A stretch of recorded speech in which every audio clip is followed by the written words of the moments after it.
Hi, Smarties. Today we are thrilled to welcome Allie, who is James's mom, on the podcast. James was featured in episode 343. We've linked it in the show notes, and you can also just scroll back in your app to listen to his episode. But today we are talking to his mom, Allie, about her experience helping and guiding and watching James navigate academic challenges in high school. She talked about how James's relationship with Stephanie and his journey through educational therapy transformed their family life. She shares how it took the pressure off her and James's dad and about their own coachability as parents. Allie also shares how relieved she is as a parent to have partnered with Stephanie, and she shares how deeply grateful she is for Steph and James's relationship. In this episode, we also discuss the importance of thoughtfulness and intentionality when making decisions that ultimately impact mental health. If you are interested in the transformative journey for your family, go ahead and sign up for a phone call. Steph's practice is M.Ed Therapist. It's located in Redondo Beach, California, and Manhattan Beach, California, and virtually everywhere. And you can sign up to chat with her on her website, which is www.myedtherapist.com. My practice is Kapp Educational Therapy Group. We are virtual, and we specialize in learners who struggle with executive functioning skills challenges, 5th grade through adulthood. And you can sign up for a phone call with me on my website, which is www.cappedtherapy.com.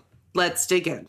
You want to learn faster, but sometimes working harder is just not the answer. You have to learn smarter.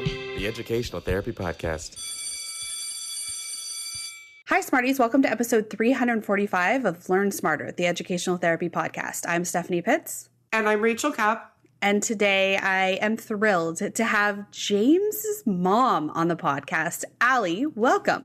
Thank you. Happy to be here. If you didn't listen, James's episode was episode 343, and he talks about his journey, and we thought it would be really great to have your version of your journey. Yeah. And we'll also link James's episode in the show notes of this. So if you, or scroll back 2 episodes. Yeah, not far. Yeah. So welcome. And I'm really excited. We were just talking before we hit record about how I thought James coming on the podcast, he was really agreeable to the whole thing. But to have him come on, I think was a really huge thing for him, because I thought it let him reflect and be proud of himself in another way and just be able to explain that for himself, which I thought was lovely. And your journey, I know, is so different from a parent perspective. Yeah. Of when you first called me to now, which was A little over a year now. A little over a year ago. Mm-hmm. And I would love to hear sort of what led up to that moment where you called me. Okay. James has always been, from a school perspective, he's always just done very well. It's come very easy to him. Elementary, middle school, like barely an effort, to be honest with you. And I'm not saying that to brag. I'm just saying it took very little effort for him to do very well. Testing, everything. He chose to go to a, difficult college, high school. And I think by the time the beginning of sophomore year rolled around, he was playing a sport that was very demanding. The schedule was very demanding. The schoolwork became very demanding. And I think it was just something where he became incredibly overwhelmed and is a very prideful and stubborn kid. And I think he was trying to do it all by himself because he had always been able to. And I just started seeing this swift decline in his attitude and his ability to get work done. He wasn't sleeping, which was incredibly worrisome to me. Like, he was staying up till 2, 3 in the morning and then having to wake up at 4:30 to get to practice by 6. Yeah. Incredibly demanding. I think he was dealing with some other mental health stuff, to be honest with you. And I think all of it was overwhelming, and I could see him crashing down. And a good friend of mine had recommended you, Stephanie. And I just said, we have nothing to lose. Let's do it. So But my biggest concern was his health, like his mental health, but his overall health. I just felt like school we would figure out, but I just felt he was not managing that piece of the pie very well. And he just was so stubborn, at least with my husband and I, that we just felt like he needed a different voice. And so you came highly recommended. And so we said, yep, let's do it. What was your experience of your initial interactions with Steph? Do you remember what it was like? When I spoke with her? Yeah. Yeah, I was excited. My husband and I were both at a point where we were just like desperate to help our child. I could see what a bad state he was in. And so speaking with her, she was just so confident and just, yep, seen us before, know what to do. We're going to get to the bottom of it. She was obviously incredibly competent and confident. And it took the pressure off of us, feeling like we needed to save him, help him, because he's resistant with us. He just is. So to take that pressure off and put it in the hands of someone way more capable was just a relief. Yeah. Steph, what's your recollection of those initial interactions? At the time, there was an influx of kids his exact same age having very similar problems. Out of curiosity, what year was COVID for him? James was in 6th grade. Okay. 6th grade when it started. There was an influx, one of which was a friend of yours. And you guys both had some similar things going on with your kids. Mm-hmm. When I remember speaking to you, it was me feeling like, okay, this is exactly right in my wheelhouse of I know what we can do. We just need to get him on board. Totally. That's always the biggest struggle, is to make sure that they get on board. And I remember the first time he came in, he was a little resistant, but he's way too polite to let it show. But like I could tell. So true. A little skeptical, but tolerating it. And I could tell that he was like, oh, okay, I don't know that I want to listen to her, but like my parents are making me, but like, okay, maybe I'll try. I think it was the second time that I met with him. He had come in and his shoulders were up and he just looked like he'd been through a war. I helped him figure out what he needed to do, and we were doing all the things just to like manage his time and manage his energy and manage his stuff and just everything, and how to spend his energy wisely, because he wasn't spending it wisely. Mm-hmm. I remember he walked out and his shoulders were down, and I said, okay, how do you feel? He was sort of like, oh, okay, I got this. Okay, I have a plan. And I think I got that buy-in right then. Yes. And I remember early on you sending an email to me saying he came home and he worked and he was able to go to bed early for the first time in months and months and months. Yeah. And once he had that success, he was thirsty for it. Yep. I think he knew he could do it. Yeah. A certain amount of time he felt like he couldn't do it. And maybe he felt like he made a mistake in the school he chose or what he originally thought of himself. I think you showed him quickly that it's still there. He just has to kind of rewire some things or rework some of the ways he does things, because it is more challenging and it is more, difficult. He had an easy go for a very long time. So I think you showing him the light was huge, because he did start coming home happy. I love so much. I do too. And we just always felt like that you were like not only helping him with school, but such a therapist for him, because his mood was significantly better. And I think he was able to share things with you that he couldn't share with us. Mm-hmm. And that was big. You and your husband and I had several conversations, and it was always me coming at it from a perspective of this is what I know he needs. And you guys were very coachable to listen to me. So I could do my job and help get him there, because I knew I could, and I knew that he could. And, one of the biggest things was he was using his time. The way that he was doing some things was just, exhausting for me to watch. Same. I would say, okay, how would you approach it? Like, let's do this together. I want to see what you're doing. And I would go, whoa, let's not do it that way, because that is taking everything out of your gas tank and you don't need to. Yes. And so I think that opened his eyes a lot. And I think the other thing that I think was a huge transformation is that when he came in to talk about his junior year schedule, we had a lot of talks. How long into your work with him was that discussion about what classes he would take? Maybe 6 months. Just wondering the timeline. Go on. We had a lot of conversations about what he should take. And sophomore year, he had taken a lot of hard classes. Honors, this, that, and the other. And he had a huge epiphany when we talked about it. When I kept saying to him, why? Why are we doing this? Why are you taking the hardest version of this class? And he started to really listen. And you guys were also on board on why are you taking the hardest classes? Right. And it sort of became also a conversation about what else could he do outside of his sport and school. He didn't have time for anything. Right.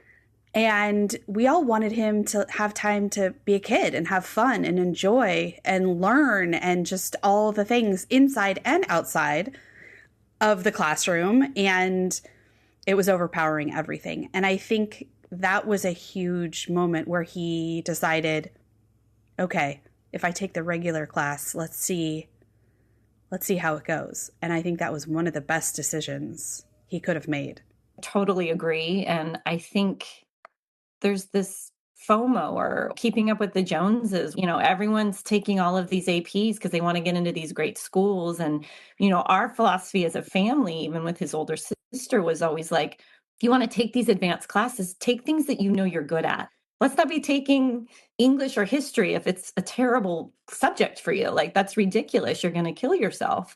So we tried to start James off with that. If you're going to take these classes, take the ones that you're good at. But I think the kids get caught up in what everyone else is doing. And if that kid's doing it, I can do it. And yes, that's true, but at what cost? So it was so important, Stephanie, for you to tell him, like, what are you doing? Because it was an epiphany.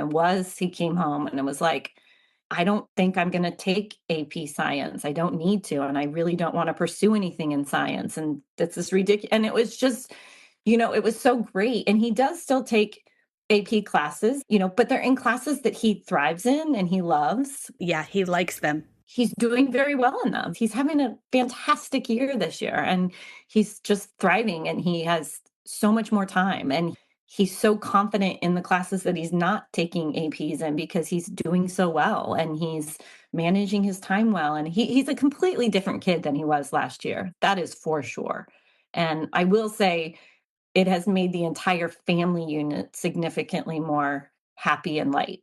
We always say that, so I appreciate you saying that. Is that good intervention from our practices, because we're separate, doesn't only have an academic impact. Family and home life improves as a result of good intervention. Significantly. Yeah. Yeah. I just wanted to go back to something you said earlier, and the reason that I asked about COVID. We see this all the time. We see this all the time from bright kids who have been thriving, who don't have to work that hard, who over-rely on their memory and their intellect, and then they don't develop compensatory strategies. And I say the word over-relying with almost like quotes around it because they're just existing. They're not actively making a choice.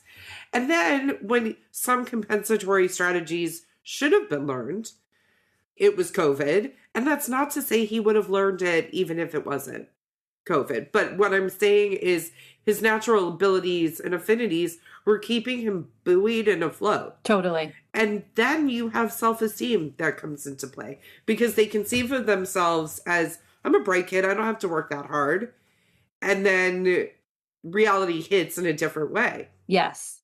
I also think he compared himself to some of his friends who were at public school, and not to say that one is better than the other, but, kids he always probably considered himself, brighter than, were thriving in an environment where he was really struggling. And I think he was like, did I make a mistake? What's wrong with me? What's happening to me? Like, if I were at this school, I would have probably been getting, a 4.5, so on and so forth. And I don't, and that could be the case because maybe he wasn't practicing every morning at 6 a.m., but we don't know. And I actually think the adversity that he's gone through is going to be what is key for him in surviving in college. Mm-hmm. I just think like he's going to know how to self-regulate and how to figure things out. The struggle was productive. Yes, very. On every level. I mean, he's had a couple other struggles, and I just look back and I'm actually grateful for them, because I think had he gone away to college, having not struggled, I think his mental health would have been a big problem and we wouldn't have been there for him. You were able to help provide the support, provide the ability for it to not be your job with him. Yes. And to sort of outsource that. And now he's going to go into college with this whole skill set that Steph and him have worked out so that he can thrive independently. Yes. So I'm curious, I know that he talked about in his episode how his sort of expectations around college really shifted as a result of his relationship with Steph and their work together and her work with your whole family. What was that experience like for you? I think it took some time for me to wrap my head around it. I knew it was the right thing for him, but I think, when your kid comes to you at a young age with a dream, as a parent, you're like, I will do whatever it takes to get you there. Like, whatever it takes. So he wants to play his sport in college, and he wanted to go to a high academic college. And so with that, he also has a sister who is currently doing that. So he saw what she was doing. He saw what it took. He saw, the work. We were all in. And I think we did a lot of things with his club sport and that sort of thing to get him there. But at the end of the day, you could see it was wearing on him. You could see that it was a lot of pressure. He holds himself to a very high standard. He does. Very high standard. And I think he's very difficult on himself. And I think it was crashing down on him. And I think kind of getting to a point of like, maybe I don't need to go to Ivies. Maybe there are other better schools out there for me. Maybe I don't need to play my sport in college. Like, maybe I can go a different route. And that's all we want for him, is to find the route that's best for him. I think for me as a parent, it was difficult initially to let go of, but not that difficult, because at the end of the day, you just want to see your kid happy. Yeah. And what I was seeing was a really happy kid. My normal James, like back at it, just he was home. He was back. So while, I kind of had my separate grieving of like what his dream was, his new dream was equally as exciting. I love the way you put that. I love that.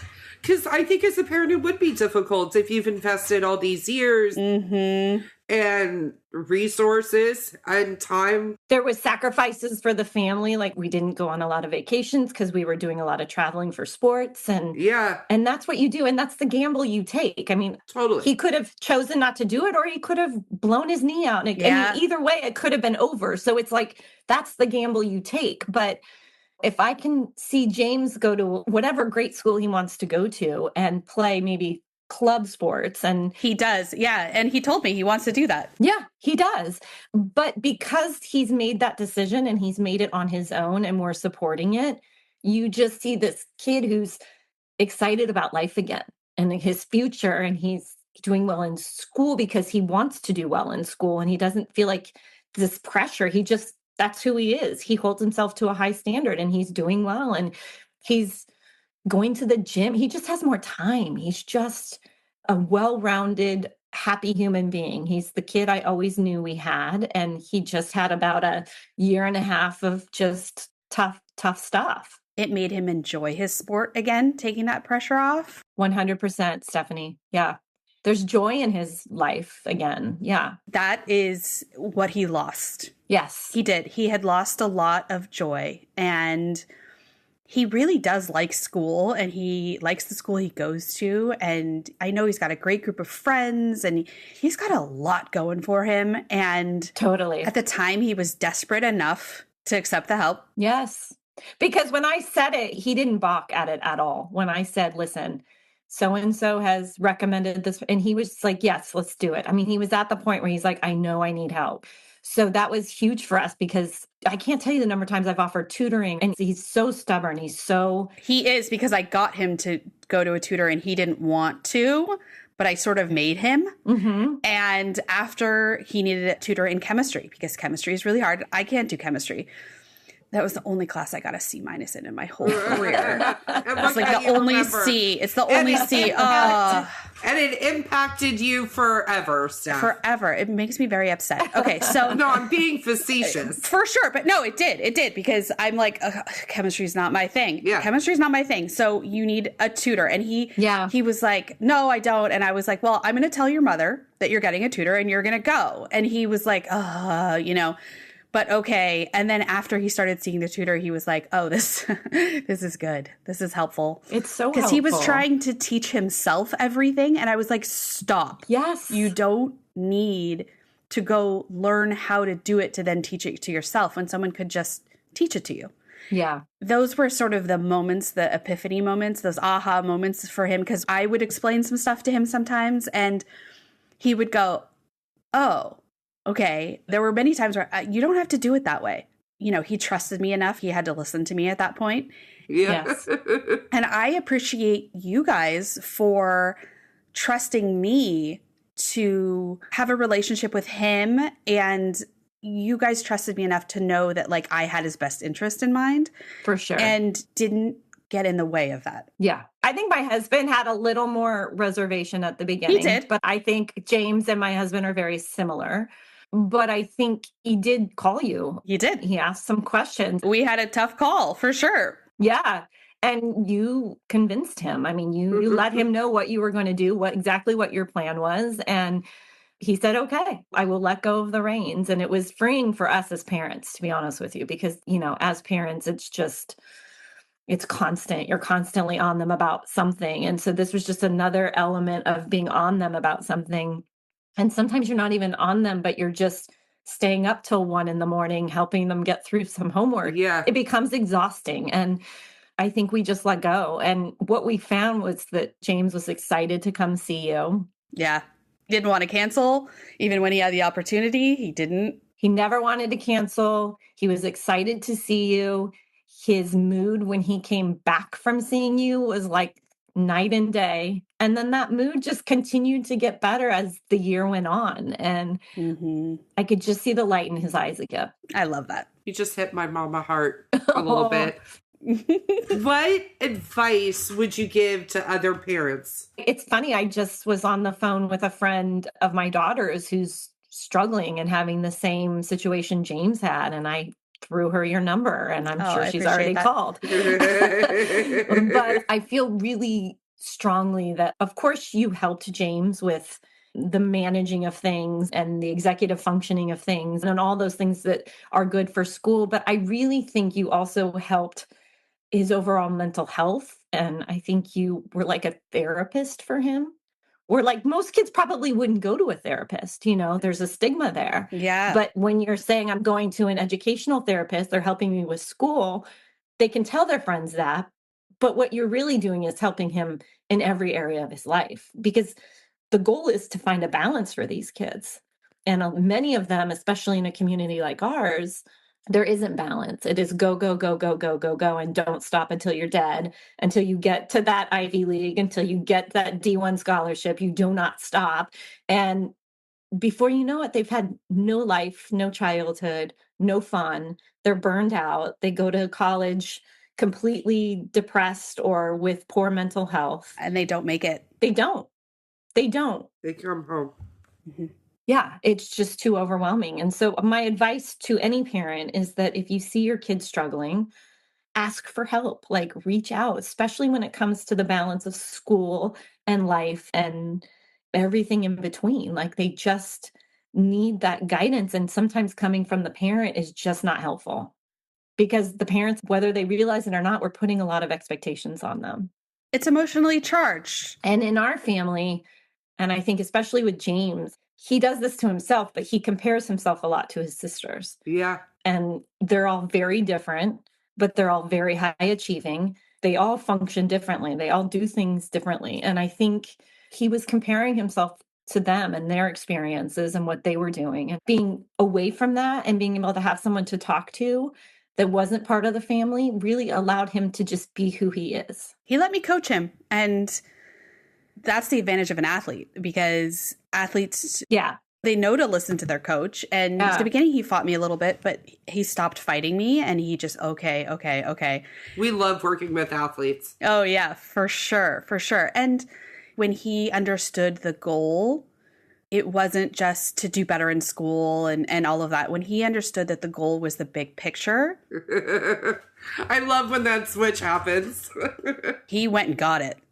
And he got it pretty quickly, because when the time came for me to graduate him out, he was a little shocked. I think he was just, wait, what? Kind of scenario. And we weaned him down. So it was every other. And then I had him come every 3 weeks. And I didn't just completely abandon. But every time when there was a longer space between when I would see him, he would come back in. He'd be happy. He'd be on top of his stuff. We would talk about... And probably excited to show you. I'm sure he was. And just, is there anything going on that maybe we could tweak, or you feel like you want to do better or do a different way? And fewer and fewer things were coming up. And I said, okay, the time has come. You don't need me anymore. It's time for you to go do this on your own. And I'm here if that changes. He just sort of looked at me like, oh, okay. And I knew he was ready. And right, he was so proud of himself. So proud. I love that for him. I love that. He's such a sweet kid. So he is. His journey is just, it's everything I ever wanted it to be. Oh, I love that. Same. I mean, we're so grateful. I think I would send you like 5-page paragraphs on how grateful we were. I mean, sometimes I was sending you like yes, full on panic emails. Like you were. Oh my gosh. Yeah. I mean, I was like, this kid, he's like, looks dead to the world. I mean, it was just horrible. There was such panic in my emails to you, like just things aren't right. And he's taking steps backwards. And he did. But he figured it out. And we just had to have faith in it. And I think for him, it took him a little while to admit to us what he had already talked to you about. We had conversations about him going home and talking to you about things. We would practice. He talked to me. It took him a long time to talk to his dad, but he would share things with me, even with, his decision to maybe not pursue college sports. He took a while to really, really tell us. I think in my heart, I knew he made that decision a while ago. I could just see by the way he was talking, by the things he was saying, like he had decided that's not the path for me. But he was still going through the motions of going to all these college showcases and tournaments and things like that. And I think it was in October. So I think he was already done seeing you, Stephanie, but it was in October where he had gone to like a showcase. I had already known for months. Yes. And he finally sat us down and I said, well, what do you think, bud? Like, what do you want to do? Do you want to still pursue the college route? And he said, no. And it was the first we had heard him say it. I knew in my heart, but it was the first we heard him say it.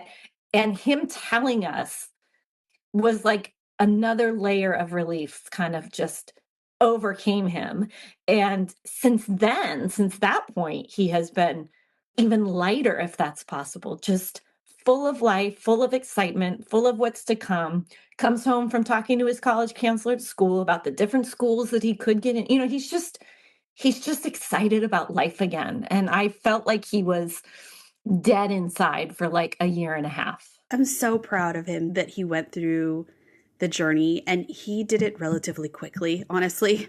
I mean, a year and a half. Yeah, you told me a year to 2 years. I did. And he did it pretty quickly. He was self-motivated. We had these long talks about what he wanted, what he could want, what the options were. And he confided in me very early on. So I knew all these things were going on. And as he sort of started making decisions for himself and sort of instead of life happening to him, he was taking control. Totally. And like you said, he was lighter. He sat with a decision. We would talk about it, sit with it, and then come back and talk about it again. Just even for taking the easier classes that, he didn't need to take. Yes. the honors AP science that was killing him. He didn't really like it. So I was like, why are you doing this to yourself? There was a lot of me like, okay, let's really reflect on why you're doing this. And it wasn't because he was doing things with intention. And he started to learn how to do things with some more intention. And I think that's one of the beautiful things about educational therapy is that there can be intention in school, but also outside of school. And it's not so charged once we had built that relationship because it started just about school. And he thought he could do it by himself. But then, you know, as he said, he felt like he was stronger for asking for help and receiving the help. Yeah. And I think the whole journey is just, it's not unique, but it's beautiful. And I'm glad to be a part of it. He makes me smile. He makes me smile too. That was hard because like he really is the center of our family. I mean, he is the middle child. He's the center of our family. And he's the boy. He's the only boy. And when that kid is down, the whole family's down. And when like everyone has a soft spot for him. I saw that when I met him too. There are very few people that don't just adore him. And that's just who he is. His sisters were devastated when he was down and out. Like Brian and I were beside ourselves when he was down and out. It affected everybody. So to have him back, you know, it just as parents, you know, like I had mentioned before, we get so caught up in what their goal is, at least what they expressed to us in 4th grade. And we latch on to it. Yeah. And we're like, okay, we're going to get you there. You're going to go D1. You're going to go to an Ivy school. We're going to get it done. But I think when you see them struggling so much, like, and them become not even who they are anymore, it erases all of that. You have to let all of that go and say, I'll do whatever it takes to just get them back on a happy path again and find a new dream, find a different one. But it's important that they communicate that. And Stephanie, you are the reason that James was able to do that. I'm so glad. I'm so glad for him. I really am. That's all I ever wanted. Him to be happy, you guys to feel better. Everyone to just feel better. Yeah.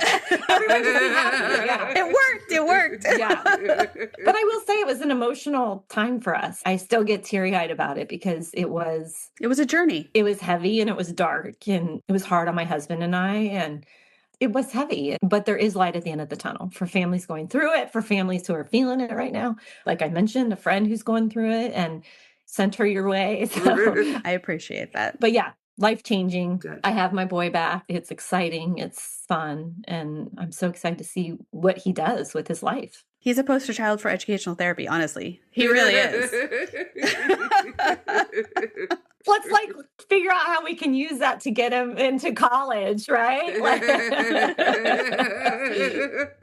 I have a feeling I know what some of his college essays will be about. Yeah, I'm so curious to see where he goes in that direction. I think there's a few different paths for him, but they're all related to overcoming something difficult, you know, and just finding joy in the things he loved again. And it might pivot, and that's okay. Yeah. His sister's so lucky, his younger one, because she's watched all this. And so as parents, we're very cognizant of not doing the same thing that we did with James. Yeah, that's learning for everybody. Yeah, she's going to benefit because I think we're learning not to put any pressure. Like you lead the charge, you figure out what makes you happy. And his older sister was driven. She knew exactly what she wanted. She knew she wanted to do her sport in college and she got there. And that's great. That was her path. But like everyone's different. And the younger one is even different than James. So they're all going to find their way.